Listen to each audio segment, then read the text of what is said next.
عمران خان پر قاتلانہ حملے کی FIR درج نہیں ہو رہی۔ پاکستان کے فیصلے اب بند کمروں میں نہیں ہو سکتے۔ رہنما تحریک انصاف فواد چودھری نے سپریم کورٹ کے باہر میڈیا سے گفتگو میں کہا، ہماری لڑائی جمہوریت اور آئین کی بحالی کے لیے ہے۔ نئے انتخابات ہو گئے ہوتے تو آج صورتحال مختلف ہوتی۔ ہم سپریم کورٹ سے چاہتے ہیں کہ وہ مہربانی کریں اور نوٹس لیں کہ FIR تو دیکھیں، اگر کوئی شخص جائے پولیس اسٹیشن میں اور وہ کہے کہ جی میں قتل ہو گیا ہوں اور فلانے نے میرا قتل کیا، آپ وہ بھی ریفیوز نہیں کر سکتے۔ پاکستان میں بند کمروں میں فیصلے نہیں ہو سکتے۔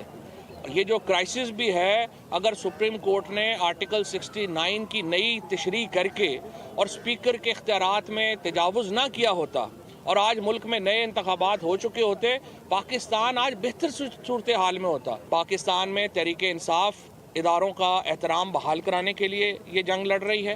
ہماری لڑائی آئین کی بحالی کے لیے ہے، جمہوریت کی بحالی کے لیے ہے اور اداروں کے وقار کی بحالی کے لیے ہے۔ سٹار نیوز جیو پاکستان کے لیے